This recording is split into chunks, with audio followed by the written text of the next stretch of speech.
Romanos capítulo 3, quisiera leer de nuevo los versículos 9 y 10. Romanos capítulo 3. Entonces, ¿qué? ¿Somos nosotros mejores que ellos? En ninguna manera. Porque ya hemos denunciado que tanto judíos como griegos están todos bajo pecado, como está escrito, no hay justo, ni aún uno.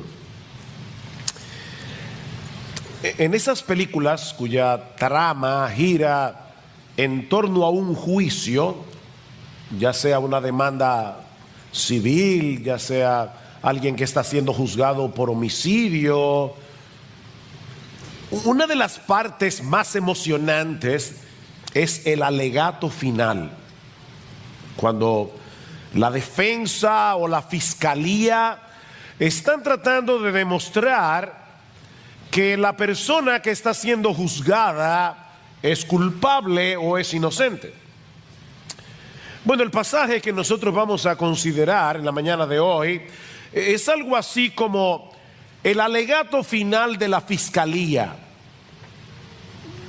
Pablo está actuando aquí como el fiscal general del universo, nombrado por Dios.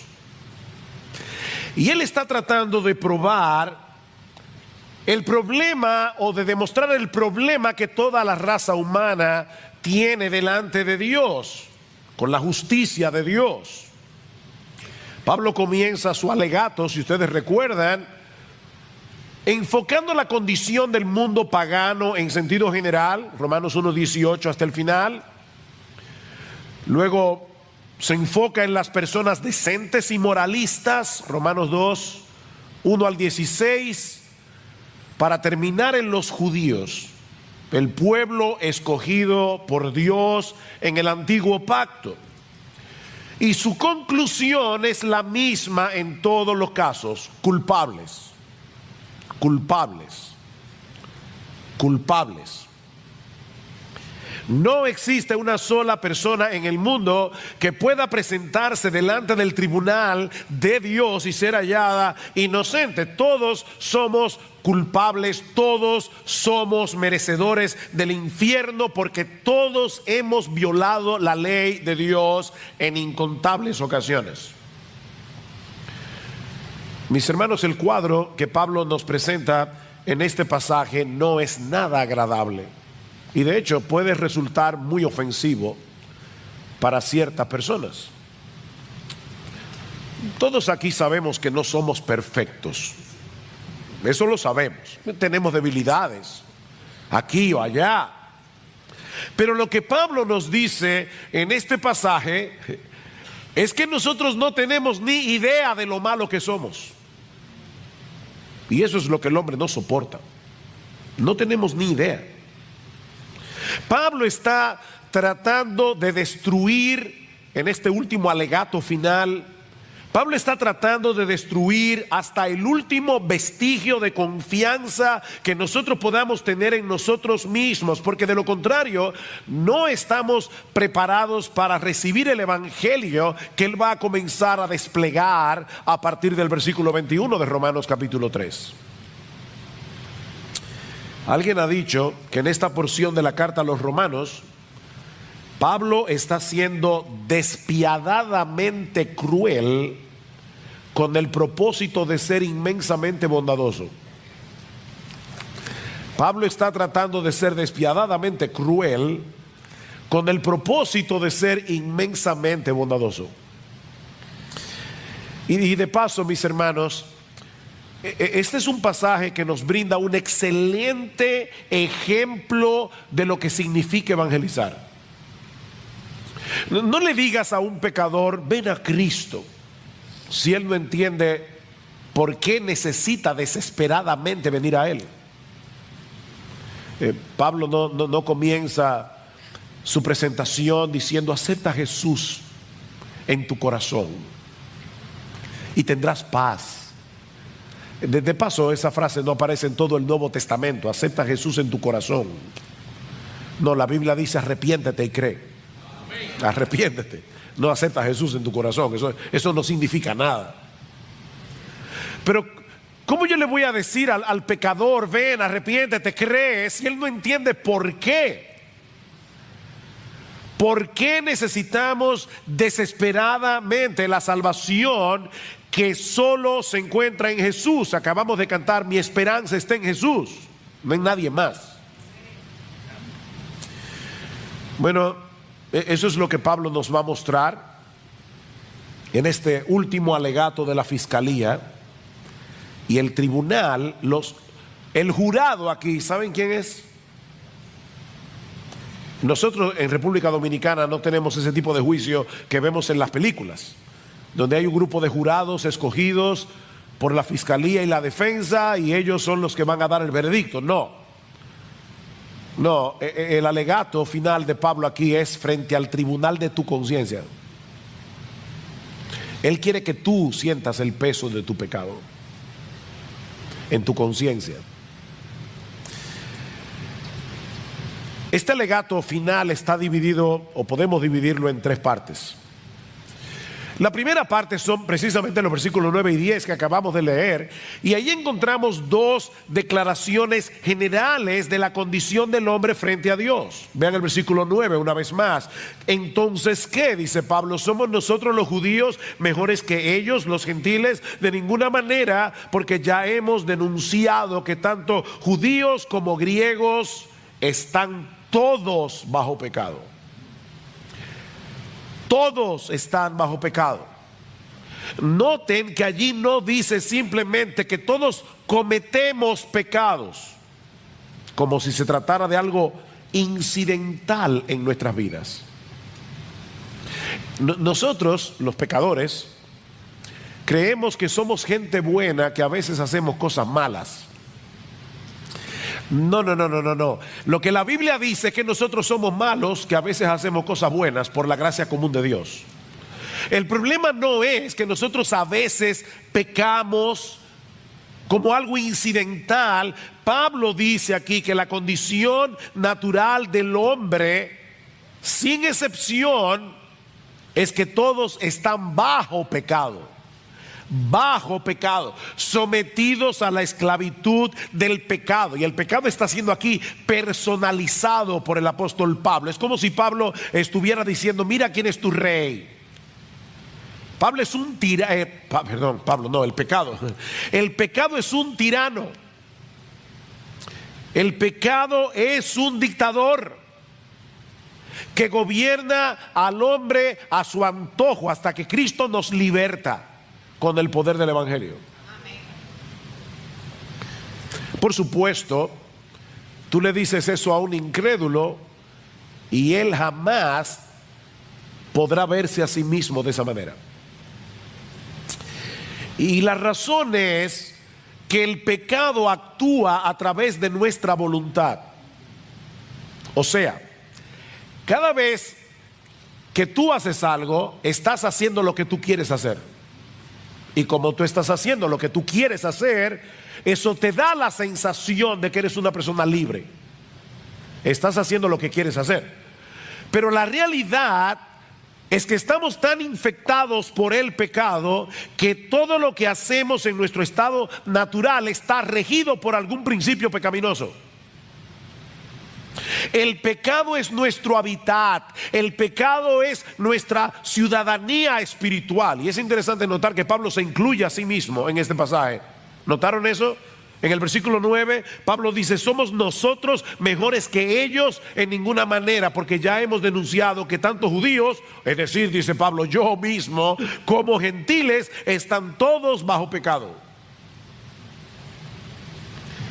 Cuando nos colocamos frente al estándar de la justicia de Dios, todos nos quedamos cortos, muy cortos. Consecuentemente, todos tenemos un serio problema legal frente a la justicia de Dios. Por eso es que Pablo dice en el versículo 10, como está escrito, no hay justo ni aún uno, no hay justo. Eso es un término legal. Nadie es inocente. Ese es el veredicto que ya fue emitido en la Suprema Corte de la Justicia del Reino de Dios. Todos sin excepción somos culpables.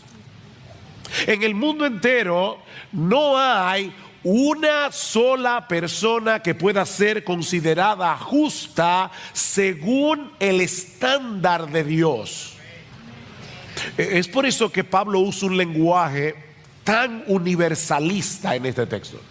¿Se dieron cuenta? Como está escrito, no hay justo ni aún uno. No hay quien busque a Dios. No hay quien entienda. Todos se han desviado. A una, todos se hicieron inútiles. No hay quien haga lo bueno. No hay ni siquiera uno.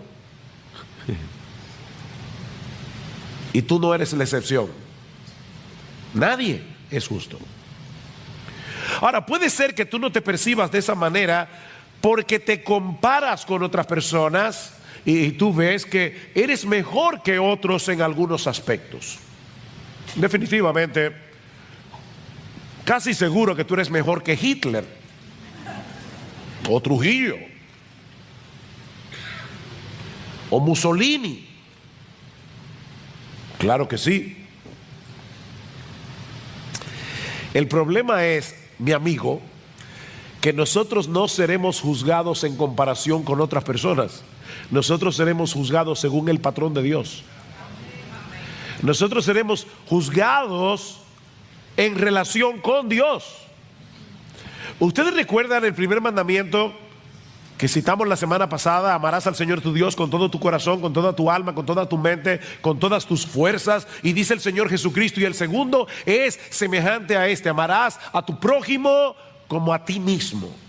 O sea, nosotros tenemos que amar a Dios con todo nuestro corazón, con toda nuestra alma, con todas nuestras fuerzas, y debemos dedicar la misma devoción con la que nosotros nos amamos a nosotros mismos, debemos dedicarla para amar a otros. ¿Eres inocente o eres culpable? No hay una sola persona que sea justa, porque nadie llena esa medida. Todos nosotros nos amamos a nosotros mismos con todo nuestro corazón, con toda nuestra alma y con todas nuestras fuerzas. Cada cosa que hacemos, cada decisión que tomamos es en función de nuestro propio yo. Nos idolatramos a nosotros mismos. Es por eso que Pablo va a decir más adelante en Romanos capítulo 3, versículo 23, que todos hemos pecado y nos hemos quedado cortos de alcanzar la gloria de Dios. Es decir, en vez de hacer las cosas para que Dios se vea bien, en vez de hacer las cosas para que Dios reciba alabanza, para que Dios reciba gloria, para que la gente lo admire a Él, todo lo que nosotros hacemos es para que la gente nos vea a nosotros. Buscamos nuestra propia gloria, somos orgullosos, somos egoístas.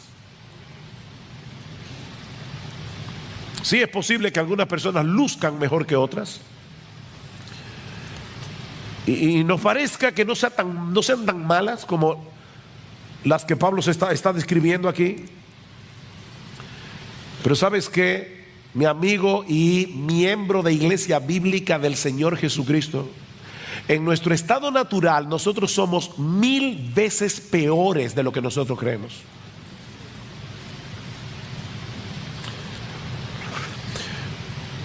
Leí en estos días un ejemplo que creo que puede ilustrar esto. Imagínate que hay 3 nadadores que quieren llegar de Hawái a Japón nadando. Solo son 6.200 kilómetros.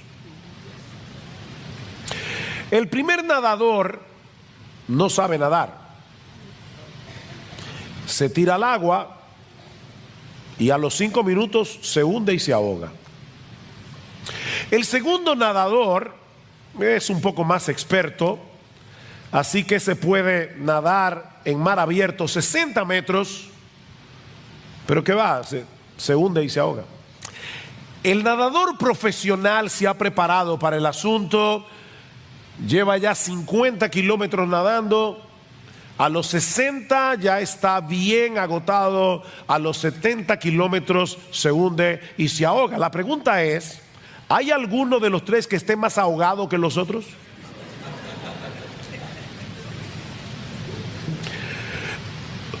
Unos llegaron más lejos, pero todos están igualitos de muertos.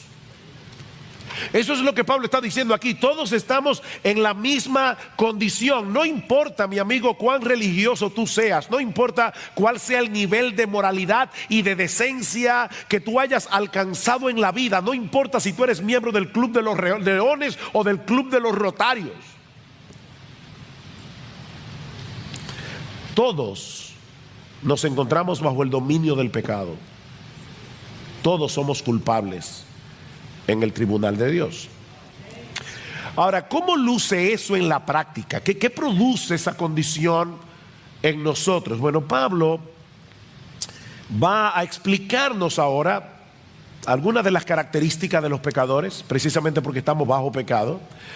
Pero lo que me llama la atención es la forma tan extraordinaria o sorprendente o inesperada en la que Pablo hace esto, porque lo que hace Pablo es presentar una serie de textos bíblicos tomando las escrituras que los judíos veneraban. Recuerden que Pablo está tratando de probar, sobre todo a los judíos, que ellos son tan culpables como los gentiles, a pesar de que tenían la ley, a pesar de que tenían el pacto, a pesar de que eran el pueblo escogido. Así que Pablo toma sus propias escrituras y les dice, y es que ustedes no leyeron el Antiguo Testamento.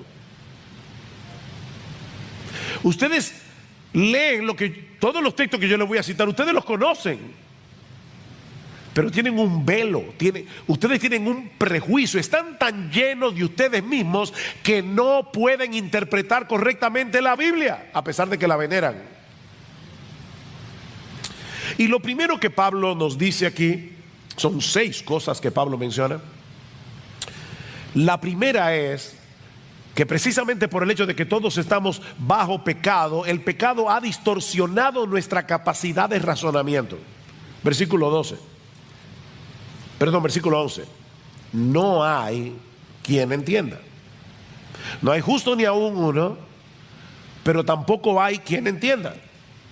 El intelecto humano funciona muy bien para muchas otras cosas, pero no para conocer a Dios como Él debe ser conocido, para amarle a Él como Él debe ser amado, para deleitarnos en Él como deberíamos deleitarnos en Él. Pablo dice en Efesios capítulo 4, versículo 17, que los incrédulos andan en la vanidad de su mente, teniendo el entendimiento entenebrecido. Teniendo el entendimiento entenebrecido. Algunos pueden llegar a conclusiones teológicas correctas. Hay incrédulos que saben que Dios es trino, Dios Padre, Dios Hijo, Dios Espíritu Santo. Hay incrédulos que saben que Dios es perfecto. Hay incrédulos que saben que Dios es omnisciente, que Dios es omnipotente, que Dios es santo. Ellos lo saben eso. Pero esa información por sí misma nunca los moverá eficazmente a amar a Dios, y mucho menos a someterse deleitosamente a su autoridad. Mira, una cosa es tener información acerca de Dios, otra muy diferente es conocer a Dios en Cristo y tener una relación personal con Él. Santiago nos dice en su carta que los demonios también creen y tiemblan. Los demonios tienen información acerca de Dios y saben que esa información es verdadera y siguen siendo demonios. Los demonios creen y tiemblan. Pero el pecado no solamente ha distorsionado nuestra capacidad de razonamiento, sino que Pablo nos dice también que el pecado ha distorsionado nuestros deseos y nuestra voluntad. Dice en el versículo 11, no hay quien entienda, no hay quien busque a Dios. No hay quien busque a Dios. Por naturaleza amamos lo que deberíamos aborrecer, aborrecemos lo que deberíamos amar. Nuestros deseos están dañados. De manera que en vez de buscar a Dios, nosotros procuramos mantenerlo a una distancia prudente y en algunos casos lo más lejos posible.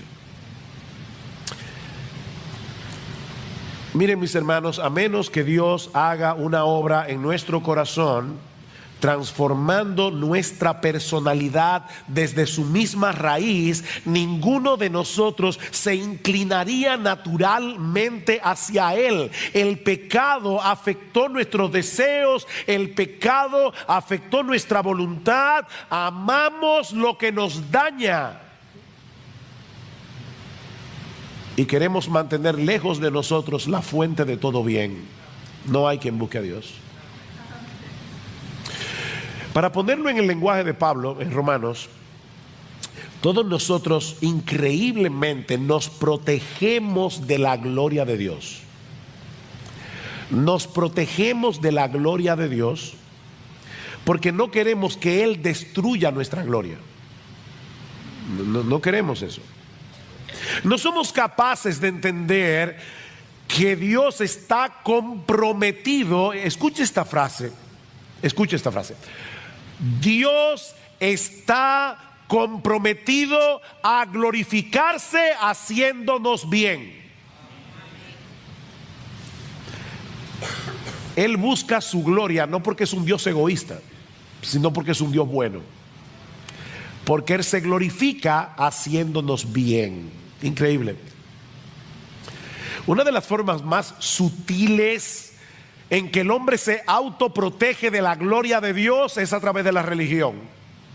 La religión es el escudo a través del cual muchas personas se autoprotegen de la gloria de Dios. Todas las religiones humanas no son más que recetas de autosalvación a través de las cuales nos autoglorificamos a nosotros mismos.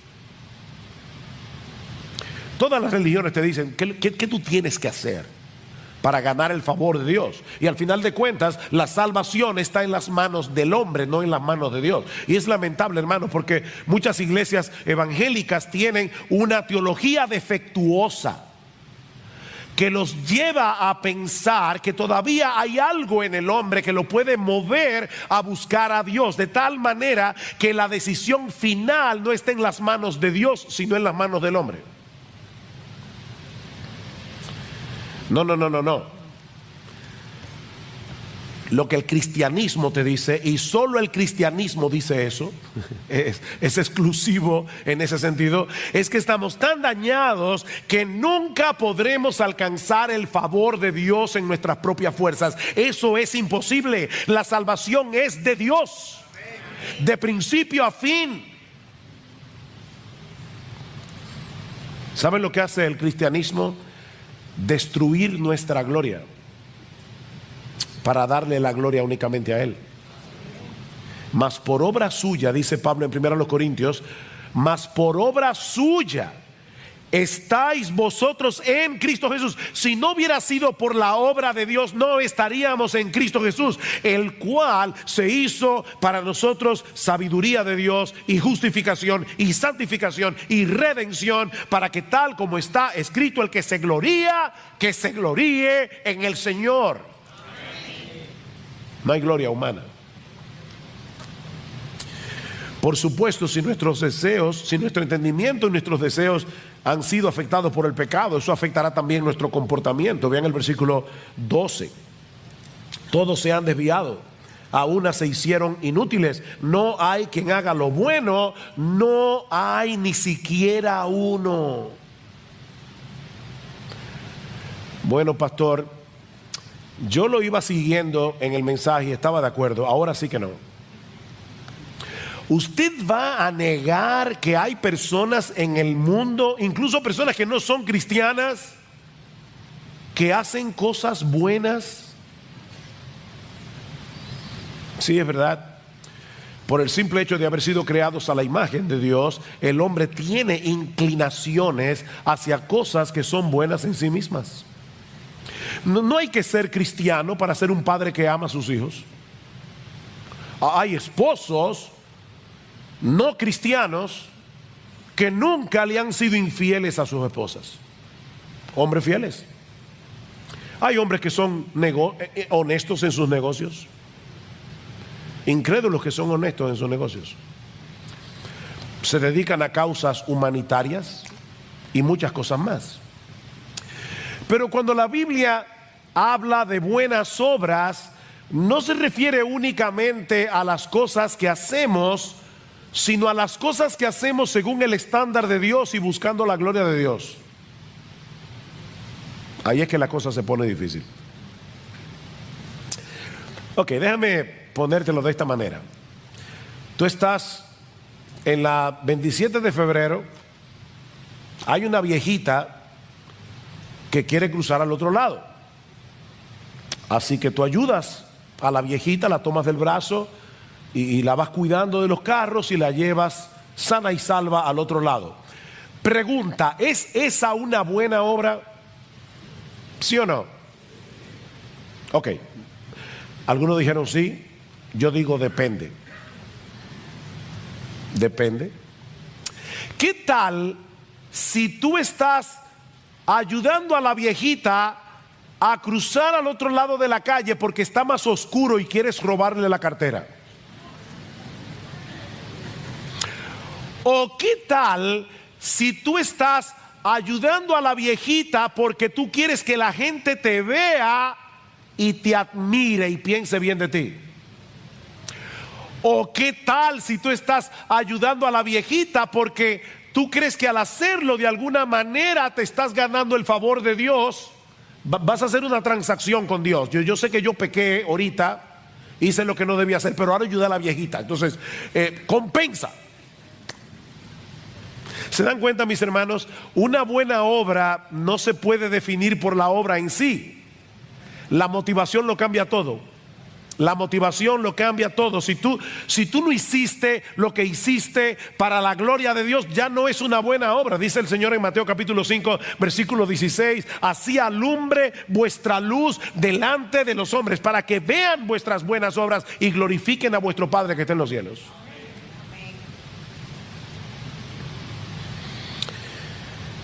Todos nosotros somos como suciedad, dice Isaías, y todas nuestras justicias son como un trapo de inmundicia delante de Dios. No hay quien haga lo bueno, ni siquiera uno.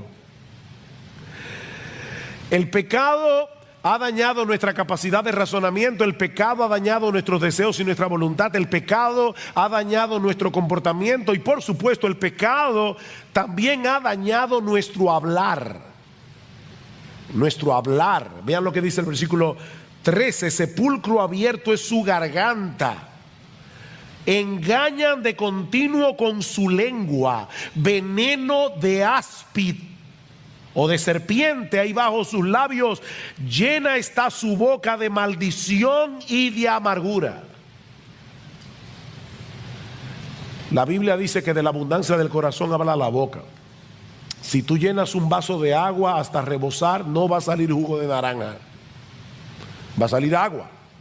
Y si lo llenas de hiel, no va a salir morir soñando. Los dominicanos van a entender eso. Va a salir hiel. Lo que Pablo está diciendo en este pasaje es que nuestras conversaciones revelan cosas muy preocupantes de lo que hay en nuestro corazón. Muy preocupantes. Si un hombre como Isaías, el profeta, cuando vio la gloria de Dios, dijo: ay de mí, porque siendo hombre inmundo de labios y habitando en medio de un pueblo que tiene labios inmundos, han visto mis ojos al rey. ¿Tú quieres saber cuán malo es el hombre? Escucha lo que dice. A todos nosotros nos molesta que nos mientan. ¿No es así? Nos molesta que hablen de nosotros a nuestras espaldas. Nos duele profundamente que nos traicionen. Sin embargo, la mentira es sumamente común, el chisme es sumamente común. El mundo es un lugar peligroso en el cual vivir, porque el ser humano es chismoso y engañador, es cruel con su boca.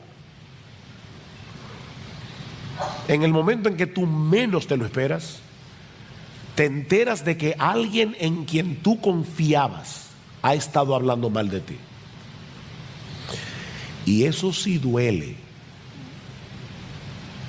A ti no, a mí sí. Eso duele. Ahora déjame hacerte una pregunta. Honestamente, tú nunca has cometido ese pecado.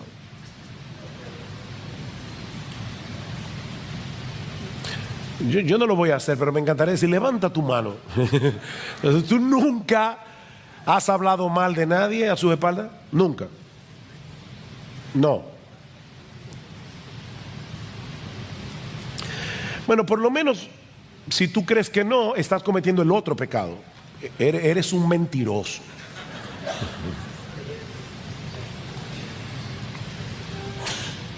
Nuestras palabras son un reflejo de lo que tenemos en el corazón. Nos promovemos a nosotros mismos mientras manchamos la reputación de otros. Somos más prontos para criticar que para alabar. Destilamos amargura y descontento. Justificamos lo injustificable. Alguien decía que nosotros usamos nuestras lenguas para mentir y proteger nuestros propios intereses al mismo tiempo que dañamos los intereses de los demás. Y eso nos lleva de la mano a la siguiente característica que Pablo menciona, y es que el pecado, por supuesto, ha dañado nuestras relaciones interpersonales. El pecado ha dañado nuestras relaciones interpersonales. Sus pies, versículo 15, son veloces para derramar sangre. Ahora no olviden, todo eso son citas bíblicas. Citas bíblicas, una tras otra. Sus pies son veloces para derramar sangre. Destrucción y miseria hay en sus caminos, y la senda de paz no han conocido. Bueno, pastor, ahora sí que pasé la prueba. Yo no soy esa persona que Pablo está describiendo aquí. ¿Tú estás seguro de eso? ¿Tú crees que porque nunca has cometido un homicidio literal, tú estás libre de la violencia que Pablo describe en este pasaje? Porque eso era lo que creían los judíos en el tiempo del Señor. ¿Y saben lo que le dice Jesús en Mateo capítulo 5, versículo 21? Oísteis que fue dicho a los antiguos, no matarás, y cualquiera que matare será culpable de juicio. Pero yo os digo que cualquiera que se enoje contra su hermano, cualquiera que se enoje contra su hermano, al punto de querer de alguna manera que esa persona sufra, ya es culpable de juicio. Cualquiera que le diga necio a su hermano será culpable ante el concilio. Cualquiera que le diga fatuo quedará expuesto al infierno de fuego. En otras palabras, Pablo está diciendo que a los ojos de Dios, o el Señor Jesucristo está diciendo que a los ojos de Dios, un corazón airado contra otra persona al punto de querer hacerle daño física o verbalmente, ya es un homicida a los ojos de Dios.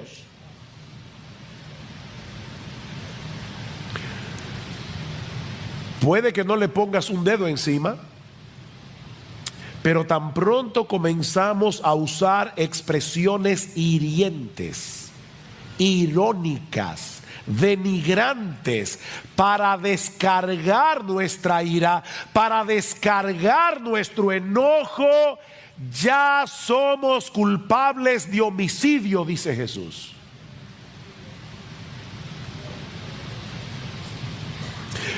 Déjame hacerte una pregunta. ¿Cómo tú reaccionas cuando alguien se interpone entre tú y tus deseos? O déjame hacerte la pregunta de una manera bíblica. ¿Cómo tú reaccionas cuando alguien bloquea tu acceso a tus ídolos? Al ídolo de tu comodidad, al ídolo de tu control, al ídolo de tus placeres. ¿Cómo tú reaccionas?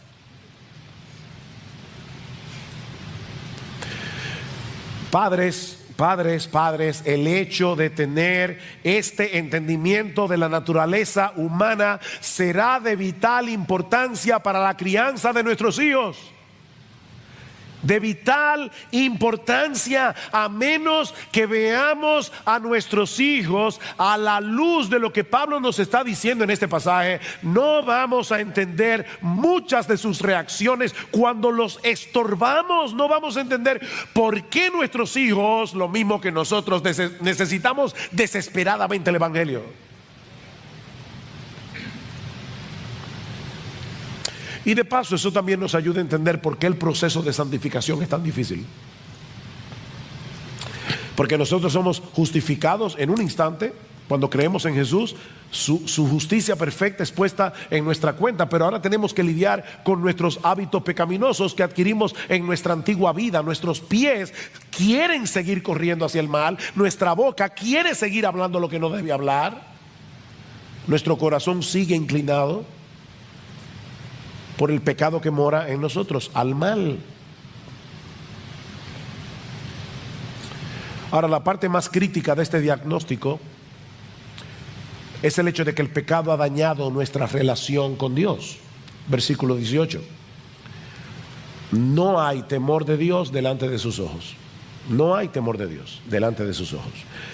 Toda nuestra vida está al garete, es un barco sin timón hasta que aprendemos quién es Dios y comenzamos a vivir en consecuencia. La Biblia dice en Proverbios capítulo 1 versículo 7 que el principio de la sabiduría, el ABC de la sabiduría es el temor al Señor. El temor al Señor. Y una de las mejores definiciones que nosotros tenemos en la Biblia de lo que es ese temor, la encontramos en el Salmo 16, versículo 8. Al Señor he puesto siempre delante de mí. Al Señor he puesto siempre delante de mí, porque está a mi diestra, permaneceré firme. ¿Qué es el temor del Señor? Es vivir con la conciencia de que toda tu vida está siendo vivida frente a la cara de Dios. Salmo 139. ¿A dónde me iré de tu espíritu? ¿A dónde huiré de tu faz? Dice el texto hebreo. No importa dónde te vayas, estás en la presencia de Dios. Pero nosotros no estamos conscientes de la presencia de Dios y por eso no tenemos temor de Dios. Otro texto sorprendente para describir de qué se trata el temor piadoso hacia Dios, porque un pecador puede tenerle terror al castigo de Dios, y es correcto que le tengas temor, pero no es de ese temor que Pablo está hablando aquí. Un texto sorprendente para entender lo que es el temor a Dios es el Salmo 130, versículos 3 y 4. Dice el salmista: Señor, si tú tuvieras en cuenta las iniquidades, ¿quién podría permanecer en pie? Pero en ti hay perdón para que seas temido. Espérate. Si yo leyera en ti hay castigo para que seas temido, yo podría entenderlo. Pero el salmista está diciendo: en ti hay perdón. Y es precisamente ese perdón, la conciencia de que tú eres un Dios perdonador, lo que produce temor en mi corazón. ¿De qué temor es que está hablando el salmista? Es una mezcla de asombro, gratitud, reverencia ante la persona de Dios, porque siendo un Dios tan santo, Él está dispuesto a perdonarnos. ¿Cómo deberíamos vivir con la conciencia de que estamos frente a un Dios así? Pero el incrédulo ha decidido vivir de espaldas a Dios, como si lo que él pensara de las cosas no tuviera la menor importancia, como si nunca nosotros fuéramos a presentarnos, a comparecer delante de su tribunal para dar cuenta de nuestra vida. Miren, si nosotros tuviéramos que resumir en una sola frase por qué el mundo está como está, el versículo 18 del capítulo 3 lo resume perfectamente: no hay temor de Dios delante de sus ojos. Esa es la condición humana. El término que usan los teólogos para etiquetar esta condición es depravación total o corrupción radical. O sea, una corrupción que llega hasta la raíz. Lo que esta expresión significa, depravación total, corrupción radical, no es que todos los hombres sean todo lo malo que pudieran llegar a ser, o que todos los seres humanos sean completamente incapaces de hacer alguna cosa que sea relativamente buena. No. Lo que esto significa es que todas las facultades del hombre han sido dañadas por el pecado. Nuestra mente ha sido dañada por el pecado, nuestra voluntad ha sido dañada por el pecado, nuestras emociones han sido dañadas por el pecado. Estamos dañados. Recuerda, Pablo muy sabiamente no nos está dando su conclusión de lo que él ve en el hombre. Él está citando la Biblia para decirnos: eso es lo que Dios ve en el hombre. Este no es el alegato de Pablo, es el alegato de Dios.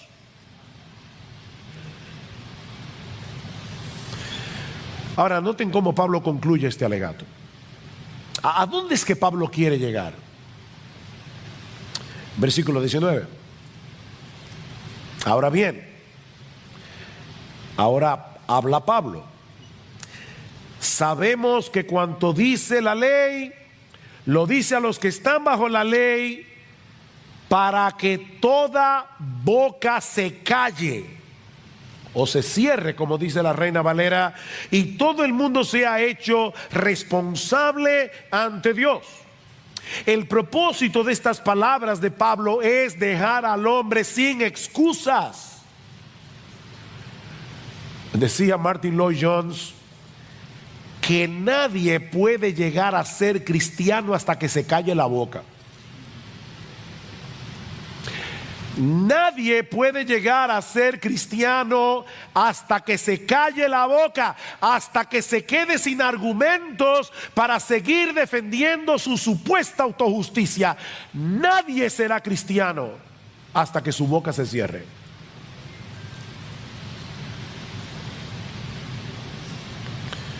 Mi amigo, nadie será justificado, es decir, declarado justo en el tribunal de Dios basado en su propia obediencia a la ley, porque la función de la ley es ayudarnos a ver lo malo que somos. Versículo 20, porque por las obras de la ley ningún ser humano será justificado delante de él, pues por medio de la ley viene el conocimiento del pecado. Es por medio de la ley. Como Pablo va a decir más adelante, es por medio de la ley que el pecado viene a ser sumamente pecaminoso. Tú crees que tú eres más o menos malo, pero cuando te ves delante del espejo de la ley, dice: yo soy malísimo. Malísimo.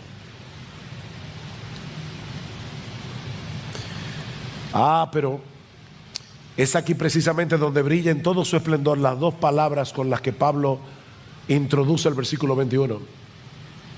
Pero ahora. Aquí está toda la basura. Pero ahora. Esos benditos peros de la Biblia. Aparte de la ley, la justicia de Dios ha sido manifestada, atestiguada por la ley y los profetas. Es decir, la justicia de Dios por medio de la fe en Jesucristo para todos los que creen. La justicia de Dios por medio de la fe en Jesucristo.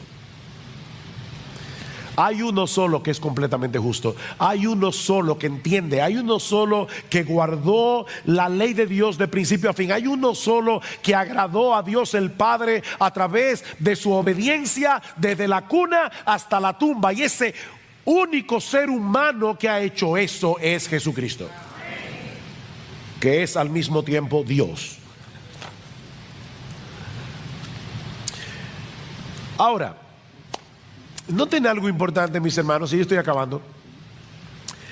Este pasaje que acabamos de leer no es parte de un tratado evangelístico que Pablo escribió para evangelizar a los incrédulos de Roma. Este pasaje es parte de una carta que Pablo escribió a una iglesia, a una comunidad de creyentes. ¿No le llama la atención eso? ¿Saben qué es lo que estoy tratando de decir? Que tú y yo, cristianos, miembros de iglesia bíblica del Señor Jesucristo o de cualquier otra iglesia aquí en esta mañana, tú y yo necesitamos recordar continuamente la condición en que nos encontrábamos cuando Cristo nos rescató. Porque de lo contrario jamás vamos a poder crecer en nuestro entendimiento del amor de Dios, y eso impactará profunda y negativamente nuestra devoción a Él. ¿A dónde va a terminar Pablo? En Romanos capítulo 12: os ruego, hermanos, por las misericordias de Dios, que presentéis vuestros cuerpos en sacrificio vivo, santo, agradable a Dios, que es vuestro culto racional. Es a cristianos que Pablo le está diciendo: no olvides lo que tú eras. No olvides lo que tú eras.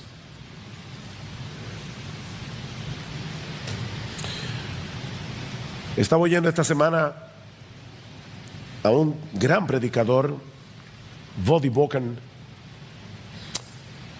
y él contaba en su predicación que en una ocasión él fue a visitar la prisión de más alta seguridad en el mundo. Se encuentra en Angola, y le dieron la oportunidad de hablar con un asesino en serie que estaba allí en la línea de la muerte, es decir, esperando su ejecución.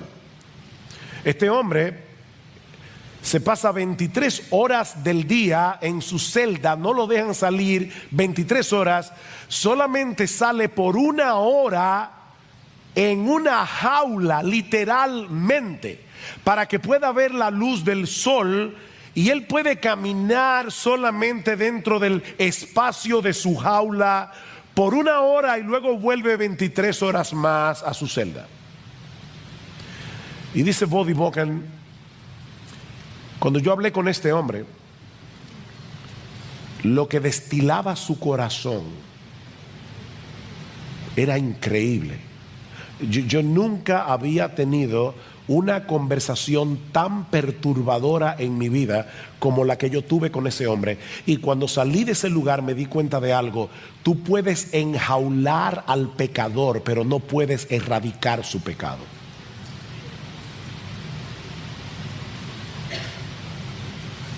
Eso solo puede hacerlo Jesucristo. Solo puede hacerlo Jesucristo. Si tú eres cristiano, tal vez tú dices: wow, pero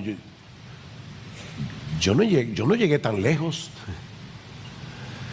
porque la gracia común de Dios te estorbó.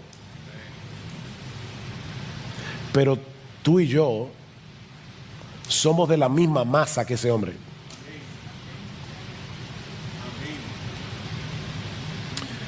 Si tú eres cristiano, mi hermano, medita continuamente en el Evangelio. Medita en lo que Dios hizo por ti en la cruz del Calvario, cuando tú estabas muerto en tus delitos y pecados. Todo lo que Dios tuvo que hacer para poder perdonar tus pecados sin pasar por alto su justicia. Tú eras un enemigo de Dios, estabas muerto en tus delitos y pecados, pero Él te amó desde antes de la fundación del mundo. Él pensó en ti. Él decidió rescatarte por una razón que no está en ti, está en Él. Fue por el puro afecto de su voluntad. Él te amó, Él decidió salvarte.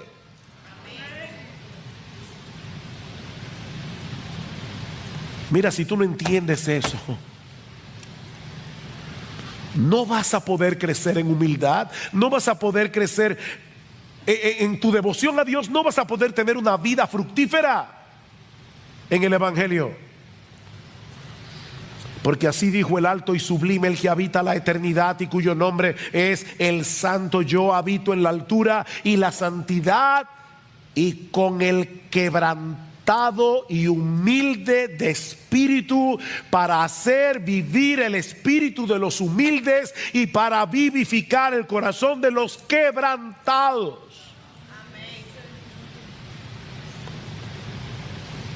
Oh, mi hermano, cuando sientas que tu corazón se está llenando de orgullo, se está llenando de autojusticia y comiences a sentirte superior a otros cuando te esté siendo difícil perdonar a otros?